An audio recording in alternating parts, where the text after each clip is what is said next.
Every day, the Fat Controller came to the station to catch his train. "Hello," he always said to Thomas. "Remember, don't be impatient, Thomas. You can never be as strong and fast as Gordon, but you can be a really useful engine. Don't let the silly trucks tease you." There were lots of trucks, and Thomas worked very hard pushing and pulling them into place. There was also a small coach and two strange things his driver called cranes. "That's the breakdown train," he told Thomas. "The cranes are for lifting heavy things like engines and coaches and trucks." One day, Thomas was in the yard. Suddenly, he heard an engine whistling, "Help! Help!" A goods train came rushing through much too fast. The engine was James, and he was frightened. His brake blocks were on fire. They're pushing me," he panted. On, laughed the trucks. Still whistling, "Help! Help!" Poor James disappeared. "I'd like to teach those trucks a lesson," said Thomas the Tank Engine. Soon came the alarm.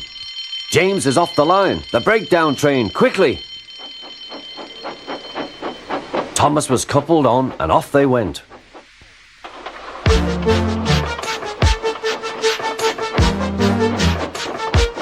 Thomas worked his hardest. "Hurry, hurry, hurry," he puffed. He wasn't pretending to be like Gordon. He really meant it. "Bother those trucks and their tricks. I hope poor James isn't hurt."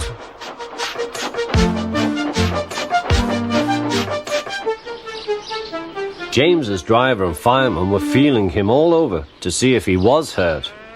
"Never mind, James," they said. "It wasn't your fault. It was those wooden brakes they gave you. We always said they were no good."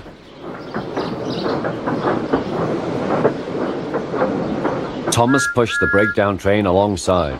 Then he pulled the unhurt trucks out of the way. "Oh dear, they groaned." Serves you right, puffed Thomas. He was hard at work, puffing backwards and forwards all afternoon. "This'll teach you a lesson, he told the trucks. And they answered, "Yes, it will, yes, it will."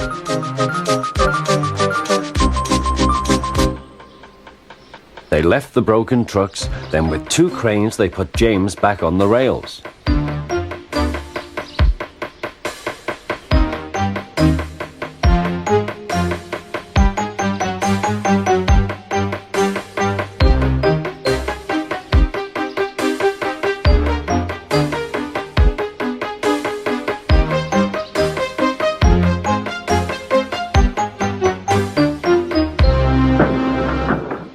He tried to move, but he couldn't, so Thomas helped him back to the shed.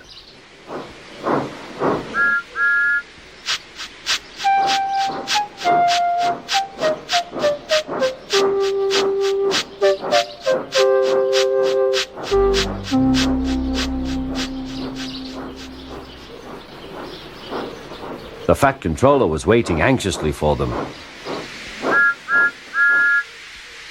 "Well, Thomas," he said, "I've heard all about it and I'm very pleased with you. You're a really useful engine. James shall have some proper brakes and a new coat of paint. And you shall have a branch line all to yourself." "Oh, thank you, sir," said Thomas. Now Thomas is as happy as can be. He has a branch line and two coaches called Annie and Clarabelle. He puffs proudly backwards and forwards with them all day.